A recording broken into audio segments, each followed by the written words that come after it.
Então vamos começar, né? Na realidade, essa aula vai ser uma continuação daquela aula anterior sobre instabilidade postural, né? Que a gente comentou um pouquinho sobre parkinsonismo. Na realidade, instabilidade postural é como prevenir a pessoa cair no chão, né? Que é muito mais importante do que você prevenir a osteoporose em relação à fratura. A grande verdade que a gente está querendo fazer é que o paciente não caia no chão para não fraturar. E na instabilidade postural, além da síndrome parkinsoniana, que realmente tem muitos casos que a gente vê no pronto-socorro no dia a dia, outra coisa que a gente vê no pronto-socorro, pelo menos na minha época, né, quando eu comecei a atender na porta, que eu achava inclusive um saco, é o povo vir comigo e falar, tô sentindo tontura. Que coisa mais difícil é você falar, você saber o que significa essa tontura para esse paciente, porque a pessoa simplesmente fala tontura e você pergunta, como que é essa tontura? Ah, é a tontura, tonto. Aí o povo não sabe falar o que é essa tontura, né? E isso me agoniava bastante. Na realidade, tontura, o povo fala de vários tipos de sintomas. Essa tontura pode ser simplesmente fraqueza no corpo, pode ser que a pessoa está falando que está tendo escurecimento de vista e a pessoa fala que isso é uma tontura. Tem gente que sente que é tontura e que na realidade está sentindo uma sensação que o mundo inteiro está girando, rodopiando, né? Tem gente que fala que é tontura, que é a sensação de flutuação, que é uma sensação de tontura, e tem gente que simplesmente quase desmaia e fala que é tontura. Então, tudo para leigo é tontura e isso é uma dor de cabeça para qualquer médico. Iniciando assim no pronto-socorro, as primeiras vezes que eu trabalhei no pronto-socorro mesmo, o que mais dificultava ao entender a tontura é justamente porque a pessoa não sabia me dizer como que era essa tontura. E você tem que ficar forçando a barra para a pessoa falar, se enquadra em qual delas, né? E a tontura, que incrível que pareça, tinha mais, né, não é de vertigem como se fosse o mundo inteiro girando, não. A tontura que tinha mais, na realidade, era escurecimento de vista, pelo menos no início do plantão, quando eu fazia lá na Porta do Paranoá, né? E a maioria delas, novamente, era por motivo iatrogênico.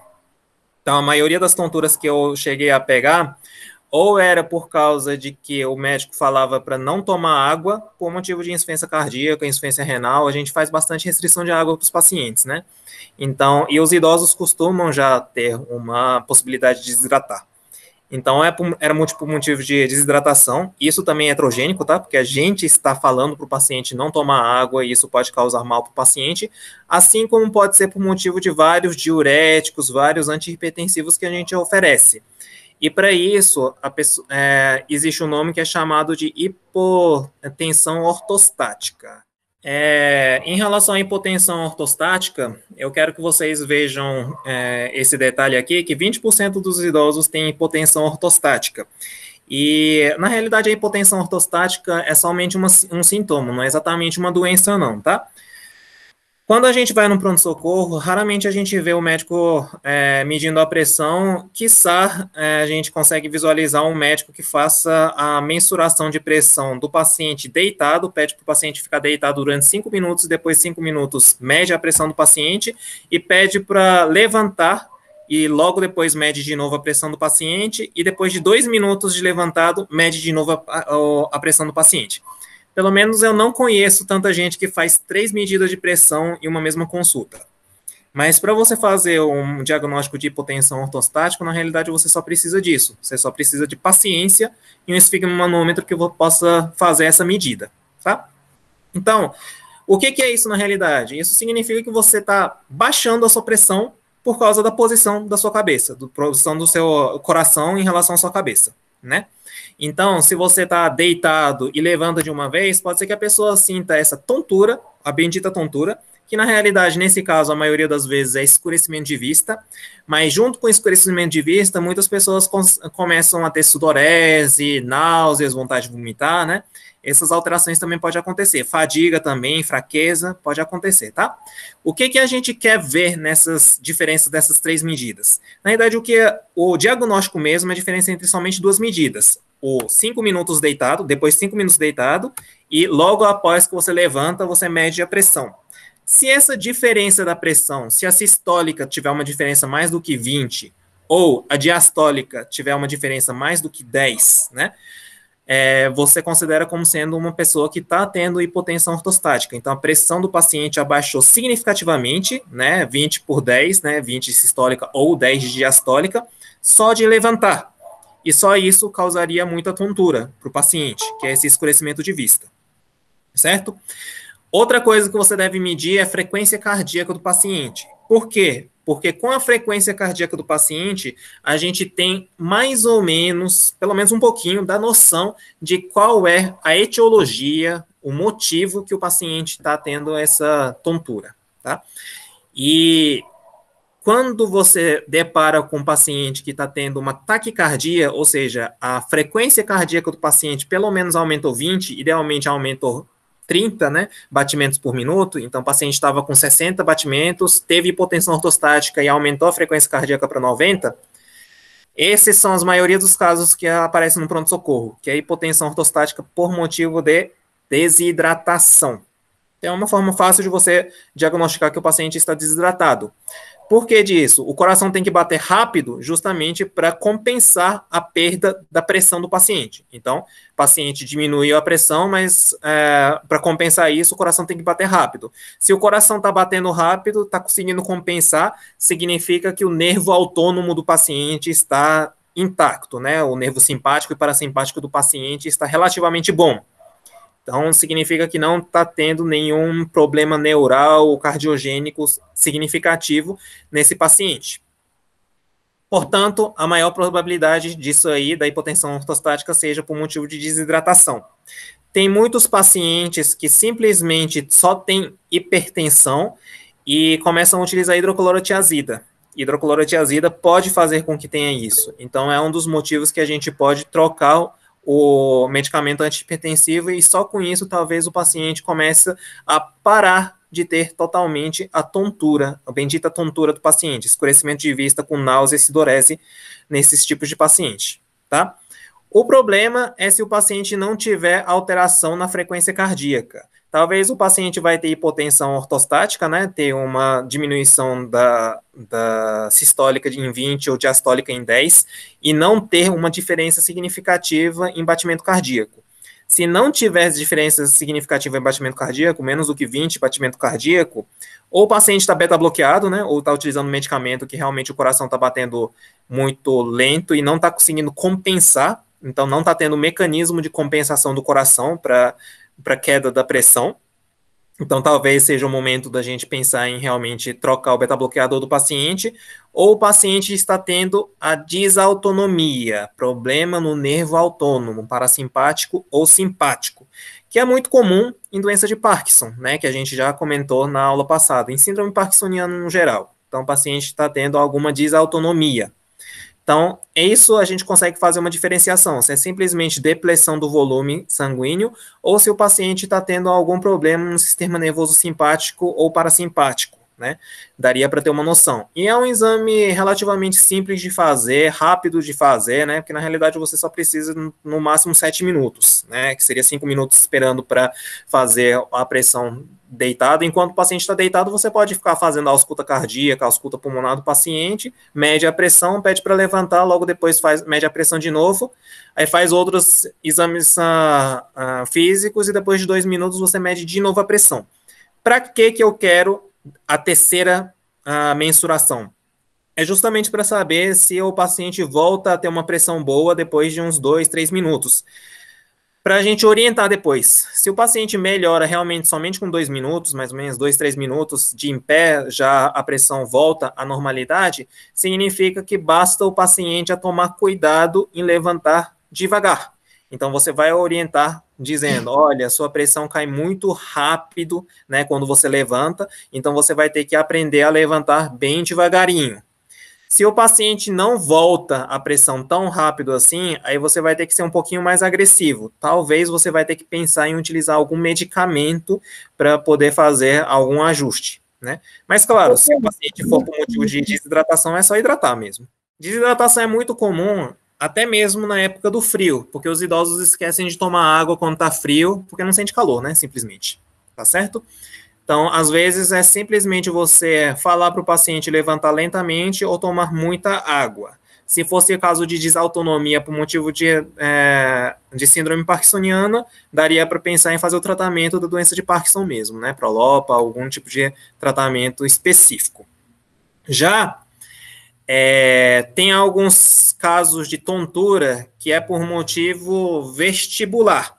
Nesses casos, se o motivo da tontura for por motivo vestibular, normalmente os pacientes vão falar que a sensação ou é de flutuação, quando você tiver os dois lados do vestíbulo afetado, ou se você tiver somente um lado do vestíbulo afetado ou um lado do vestíbulo afetado maior do que o outro lado, aí a sensação vai ser de rodar. Então, a isso a gente chama de vertigem. Então, não se coloca no prontuário tontura. Normalmente, a gente coloca vertigem, se você sabe que está tendo uma sensação de girar mesmo, né?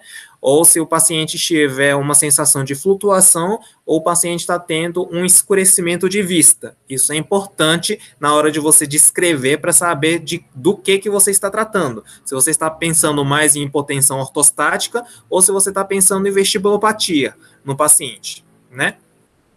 No caso de vestibulopatia, o mais comum que a gente vê normalmente no pronto-socorro é vestibulopatia paroxística benigna, né, o VPPB, tá certo? Esse VPPB acontece justamente por causa de formação de debris otolito, né, que são essas pedrinhas que acontecem no canal semicircular. Ela, a depender da formação dela, faz com que tenha uma sensação de que um lado do corpo está deitado e o outro lado do corpo esteja em pé.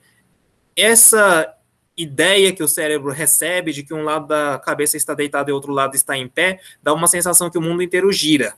E isso acontece, a sensação é exatamente quando você está numa montanha-russa. Na montanha-russa chacoalha também o vestíbulo e você tem essa sensação de que a metade do corpo está deitado, outra metade está em pé, como se o mundo inteiro estivesse girando, certo? A vestibulopatia paroxística benigna também, todas as vestibulopatias podem acontecer por lesão própria do vestíbulo, né, seja inflamatório, seja infeccioso, inflamatório, seja por falta de circulação sanguínea no vestíbulo, que pode ser por motivo de hipertensão, diabetes, estresse agudo, pode fazer com que o paciente tenha. Você está desidratado, também pode dar realmente vestigem, se você tiver circulação do canal auricular, né, dentro do ouvido, do vestíbulo, dificultado. Então, talvez esses pacientes também, você controlando o diabetes, controlando a hipertensão, controlando desidratação do paciente, possa melhorar. Mas o melhor método de você tratar esses pacientes, na realidade, é a manobra de Epley, né? Essa manobra de Epley, na realidade, você tenta colocar esse otolito no local correto. Essas pedras no local correto. Deixa eu mostrar aqui que é essa manobra aqui. Primeiro, à esquerda aqui em cima, né, você deixa o paciente virado com o pescoço para o lado direito, mais ou menos 45 graus, durante 1 minuto, contado no relógio mesmo. Aí você pede para o paciente deitar, né, virado para o mesmo lado, né, durante mais 1 minuto. Depois pede para o paciente virar o pescoço para o lado oposto, né, como na figura 3 aqui, certo? Depois pede para o paciente virar o corpo inteiro para o lado oposto ao vestíbulo que está afetado, e depois pede para o paciente levantar. Isso é uma manobra que você deve fazer para o paciente, sendo que o paciente consegue fazer essa manobra dentro de casa. Então, você pode orientar o paciente a fazer essas manobras. Tá certo? Isso aqui é uma manobra da fisioterapia, né? Então, você pode fazer uma fisioterapia vestibular. Você pode até prescrever para o paciente, orienta a realização de fisioterapia vestibular, e o paciente faz essa fisioterapia, né? Pode fazer acompanhamento com fisioterapia, e isso tem muito, mas muito mais efetividade do que qualquer tratamento para vestibulopatia paroxística benigna, tá? Então, Você vai primeiro detectar se o paciente está tendo alteração em quais dos dois lados, né, do ouvido, se o paciente está tendo zumbido de um lado do ouvido a mais, se o paciente está tendo dificuldade de escutar mais de um lado do ouvido, se o paciente está tendo nistagmo somente de um lado do ouvido, né, somente ou do lado direito ou do lado esquerdo, você vai perceber qual dos lados do vestíbulo dela está mais afetada e você pede para fazer essa manobra no lado que está afetado. Isso aqui, para você explicar, você não demora nem 3 minutos para você explicar. Então, uma explicação de 3 minutos, anotando direitinho no receituário como fazer, é superior a qualquer tratamento.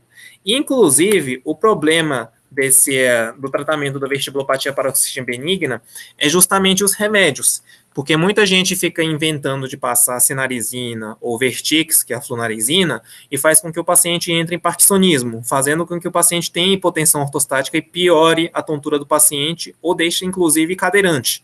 Então, não prescrevam sinarizina, nem prescrevam flunarizina para os pacientes idosos. Para os pacientes jovens, não tem estudo mostrando benefício, mas também o malefício é pouco, né? Então, talvez teria pelo menos o efeito placebo. Mas se você for ver na maioria das literaturas, a única coisa que está descrito, por exemplo, no consenso europeu, consenso americano, é você utilizar medicamento como Dramin ou meclizina, né? Tanto Dramin como meclizina, diminidrato como a meclizina, são medicamentos antihistamínicos, né? Que agem sobre sensação de náusea e faz um pouquinho de anestesia do órgão vestibular. Só que o problema dessa diminuição da sensibilidade do órgão vestibular é justamente porque durante a fisioterapia do vestíbulo, ela costuma diminuir a cura durante a fisioterapia. Então, você atrapalha, na realidade, a cura da fisioterapia. Claro que você vai aliviar bastante os sintomas. Se o paciente estiver muito sintomático, você pode pensar em oferecer meclizina e você pode pensar em oferecer diminidrato. Mas se o paciente estiver pouco sintomático, você deve, na realidade, não oferecer nenhum medicamento, pedir para ficar fazendo manobra de Epley e pedir para tomar bastante líquido, né? E controlar diabetes, caso o paciente tenha. Só que esse controle de diabetes não pode ser nem para baixo nem para alto, assim como hipertensão. Se você controlar demais, na realidade, controlar em excesso e fazer com que tenha hipoglicemia, evidente o paciente vai desmaiar. Vai ter também tonturas, né? O famoso tontura. Assim como a hipertensão, se você tratar demais, também você vai fazer com que o paciente tenha muita tontura. Tá certo? Então, são coisas que você tem que pensar em fazer. Aqui, uma coisa interessante, que em alguns pacientes, por exemplo, que você sente tontura, na realidade, deitado. Porque a maioria das pessoas sente tontura, na realidade, quando você levanta o corpo, né? Quando você levanta o corpo, normalmente tem escurecimento da vista, justamente porque a cabeça fica na altura maior do que o coração. Isso por motivo de hipotensão ortostática. Assim como na vestibulopatia paroxística benigna, quando o vestíbulo fica numa posição maior do que o coração, o paciente tem a diminuição da circulação do vestíbulo e começa a ter o rodopio, né? A vertigem. Isso é o mais comum.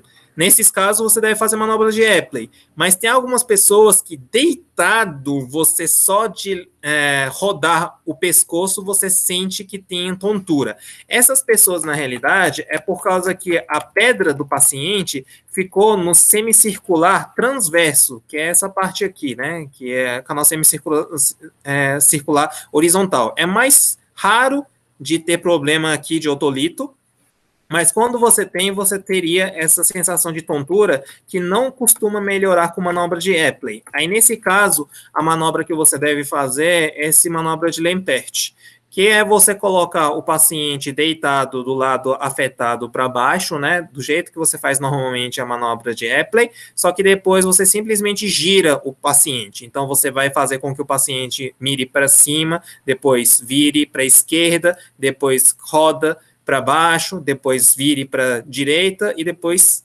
levanta.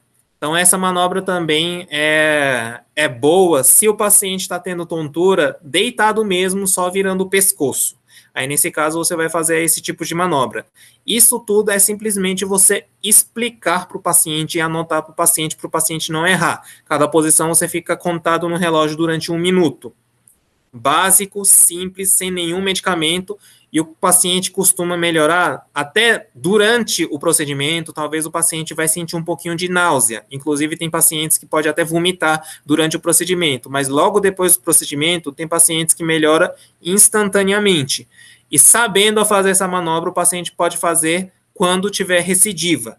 E lembrando que recidiva disso costuma dar quase em 50% dos pacientes, né? Então, metade dos pacientes vão ter recidiva dessa vestibulopatia paroxística benigna. Então, tontura no pronto-socorro, ou é hipotensão ortostática por motivo de desautonomia, hipotensão ortostática por motivo de desidratação, ou vestibulopatia paroxística benigna. Isso aí é a maior parte do que o povo fala de tontura. É muito raro ser por motivo de causas graves como bradicardia. Acredito que se fosse por motivo de bradicardia como bloqueio e tal, vai ter a aula com os cardiologistas da nossa equipe, né? Mas pode ter realmente uma bradicardia grave, que você precisa de fazer eletrocardiograma para você fazer o diagnóstico do paciente, né? Outra possibilidade também uma possibilidade mais difícil de acontecer, mas que você tem que pensar, é caso o paciente tenha zumbido estranho. Quais são os casos que a gente tem que considerar que o paciente tem um zumbido estranho? Porque normalmente os pacientes que tenham vestibulopatia paroxística benigna ou qualquer problema no ouvido do paciente, o paciente vai também ter hipoacusia e zumbido, né, com muita frequência. Coisas do exame físico que a gente deve fazer é realmente você ver o tímpano do paciente com otoscopia, né? Você tem que ter um otoscópio. Só que uma coisa que a gente raramente vê os clínicos fazendo com uma frequência no pronto-socorro é você auscultar a região temporomandibular do paciente, auscultar a região mastoide do paciente e auscultar a carótida do paciente. Se o paciente estiver tendo zumbido, né, e esse zumbido do paciente for pulsátil, e principalmente se fosse pulsátil sincrônico com o batimento do cardíaco, então está tendo pulso, escutando juntamente com o batimento do cardíaco, e seja unilateral, aí você vai ter que pensar na possibilidade que está tendo entupimento de alguns vasos sanguíneos nessas 3 regiões que a gente está demonstrando aí. Então, deve pensar em fazer ecodoppler para o paciente e talvez o paciente está tendo essas tonturas justamente por causa de estenose de alguma das artérias que vai para o ouvido do paciente ou para o cérebro do paciente. Se você tiver uma estenose maior do que 70% sendo sintomático, você vai ter que mandar o paciente para o cirurgião vascular, né, para ver, ou neurocirurgião, para ver se vai precisar de colocar um stent aí, para o paciente não ter AVC, tá certo? E, além dessas possibilidades vasculares, se você tiver uma perda unilateral, né, da audição, perda unilateral da audição, e por mais que você não tenha nenhum sinal neurológico, vê o ouvido do paciente para ver se não está tendo cera, que às vezes o paciente só está tendo cera mesmo, rolha de cera no ouvido e está tendo essa sensação de entupimento e tontura. Aí é só lavar o ouvido que resolve. Uma outra coisa muito comum é a doença de Meniere. Essa doença de Meniere, na realidade, é enturgecimento do canal do ouvido. E o tratamento, nesse caso, normalmente é hidroclorotiazida.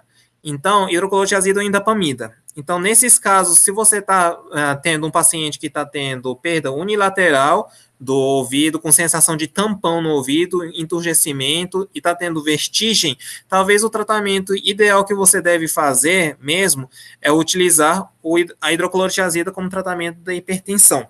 Então, isso é uma das outro detalhe que você vai ter que pensar, né?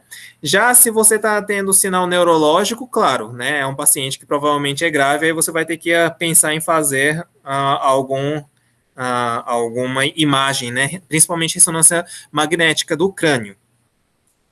Outras coisas que você vai ter que pensar é deficiência de algumas vitaminas, tá? Principalmente o zinco sérico e a vitamina B12 é muito relacionado a alterações neurais.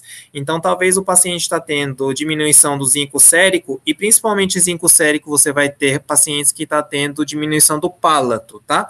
Às vezes não tem nada a ver com a COVID que agora está tendo surto toda hora que o paciente não está tendo sensação de cheiro nem pálato, né? Às vezes essa falta de sensação de cheiro e pálato é simplesmente por deficiência de zinco sérico.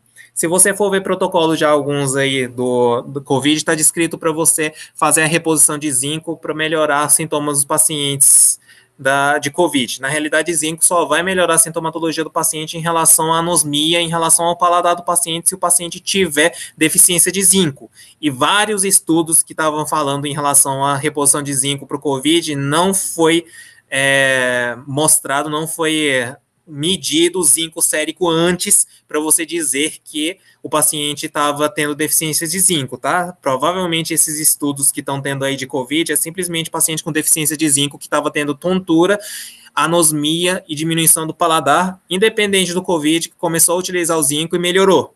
Então, você deve pensar na possibilidade de deficiência de zinco sérico em paciente que está tendo vertigem com diminuição de paladar e diminuição do olfato e fazer reposição caso necessário. Ou reposição de vitamina B12, a deficiência de vitamina B12 daria diminuição, problema neural periférico. Então, o paciente até pode ter dificuldade de movimentar as pernas e baixar o reflexo dos membros inferiores. Então, pode ter fraqueza e astenia também o paciente fala como sendo tontura, né? Então, pode ser que seja fraqueza da perna por motivo de deficiência de vitamina B12 e a deficiência de vitamina B12 também pode fazer com que o paciente tenha vertigem. Então, uma das coisas que você deve pensar ambulatorialmente em fazer é medir zinco sérico e vitamina B12 para pacientes que têm essas tonturas. É uma das causas de tontura.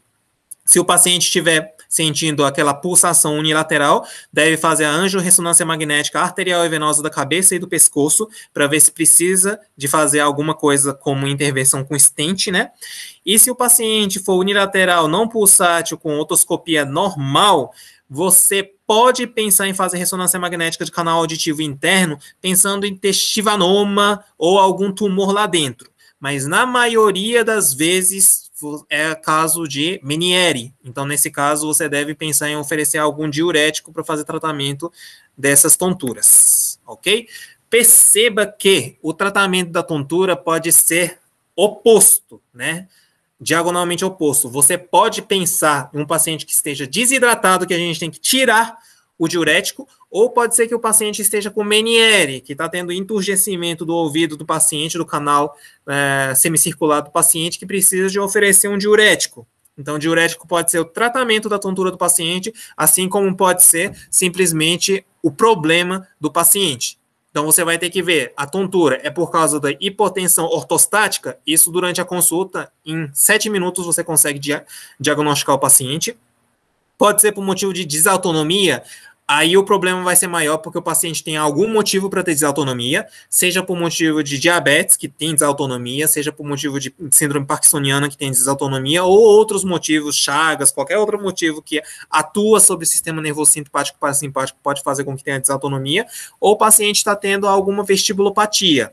Nesse caso de vestibulopatia, você vai ter que ver se o zumbido do paciente, quando tiver, se não tiver zumbido, maravilha, é muito mais provável que seja vestibulopatia paroxística benigna tranquila, que só com manobra de Epley vai resolver, mas se tiver zumbido unilateral, pulsátil, vai ter que pensar em fazer alguma Doppler ou alguma ressonância magnética de artéria e veia para ver se precisa de fazer alguma coisa para resolver isso, ou você vai ter que pensar, inclusive, se você tiver unilateral também, só que o paciente está tendo contínuo tampado, você vai pensar em Meniere ou você vai pensar em possibilidade de alguma tumoração benigna. Aí você vai pensar em fazer realmente ressonância magnética também nesses casos, né? Algumas coisas que pioram bastante em relação à audição do paciente, zumbido do paciente, tontura do paciente, cigarro. Cigarro vai fazer com que a circulação no ouvido do paciente, assim como cerebral do paciente, diminua, então tontura vai aumentar bastante. Cafeína também é uma das coisas que costuma piorar, né? Problema no sono também, que também pode ser consequência da cafeína, então você deve orientar a melhorar o sono e talvez o paciente, você melhorando o sono do paciente, as tonturas do paciente também vai melhorar. Então, muitas vezes a gente oferece a terapia simplesmente para o sono do paciente, né, como Zolpidem, Donarem, ou você oferece medicamento, nem até melatonina, ou simplesmente não sendo medicamento, mas você orienta o paciente a parar de tomar café à noite e durma cedo, sem ficar vendo tela de celular. Só com isso, talvez a tontura do paciente melhore. O interessante da parte da tontura que eu acho também é que, para falar a verdade, quase nenhum medicamento presta. Tirando o Beniere, que você tem a indapamida e hidroclorotiazida, né? A betaestina, por exemplo, tem um nível de evidência muito baixo. Então, você pode oferecer betaestina? Pode oferecer betaestina, que é o famoso Laberin, tá? Mas o Laberin, embora não tenha demonstrado muito efeito colateral, também o efeito benéfico dela é muito pouco. Mas você pode pensar em oferecer Laberin, né, ou betaestina, 8 miligramas, começa aí uma vez ao dia, passa por 2 vezes ao dia, 3 vezes ao dia, e depois passa por 24 miligramas uma vez ao dia. Você pode fazer isso para ver se melhora um pouquinho dessa vestibulopatia do paciente, né? E para hipotensão ortostática, se você não melhorar simplesmente hidratando o paciente, falando para o paciente levantar mais devagar, né, ou resolvendo a parte da doença de base do paciente, você pode oferecer a fluocortisona. A fluocortisona é um derivado de corticoide e mineralocorticoide, né, 0,1 miligramas, que normalmente a gente oferece para hipoaldosteronismo. Mas para a hipotensão ortostática também demonstra um efeito muito bom. Normalmente a gente começa com 0,1 miligramas à noite, aí a gente vai aumentando e pode chegar até 1 miligrama. Alguns casos graves de internação, você pode até pensar em utilizar benzodiazepínico. O problema de benzodiazepínico é que vai causar delírio e demência em pacientes idosos, né? Então é só se o paciente estiver muito grave, tá? Uma coisa que você vai ter que prestar atenção se a tontura do paciente é periférica ou central, normalmente, se for central, vai ser muito grave, você não vai ter tanta dúvida assim não, tá? Periférica e a central, a gravidade costuma ser bem diferente. Normalmente a central vai ser muito grave e a periférica vai ser muito leve, né? Costuma ser mais leve. Pode acontecer que a periférica seja muito grave, o paciente fica vomitando e não consiga nem levantar. Nesses casos, para você ter uma noção de diferença, além de você fazer o exame de imagem da cabeça, né, você pode ver o tipo de nistagmo que o paciente está tendo. Então, se o paciente tiver um nistagmo somente horizontal e é esgotável, então depois de algum tempo que você fala para o paciente olhar em um ponto, faz o nistagmo e o paciente esgota, isso costuma ser benigno. O paciente costuma ter alteração benigna. Já se o paciente é inesgotável ou se em algum momento o paciente conseguir fazer algum nistagmo vertical, costuma ser do sistema nervoso central. Então, provavelmente é alguma coisa grave, né, que está acontecendo no cerebelo, cérebro do paciente. Então, preste atenção no nistagmo. Tenta fazer o nistagmo no paciente. Teve nistagmo vertical ou nistagmo no paciente é inesgotável, provavelmente se trata de um paciente bem grave mesmo, cerebral. Aí você vai ter que pensar em internar e fazer todos os exames neurais possíveis e imaginários aí. Tá certo? Mas mesmo tendo sintomatologia grave, se o nistagmo for esgotável e somente horizontal, provavelmente está diante de um paciente somente com problema no nervo periférico, que daria para fazer manuseio com meclizina, Dramin, talvez benzodiazepínico se estiver muito grave.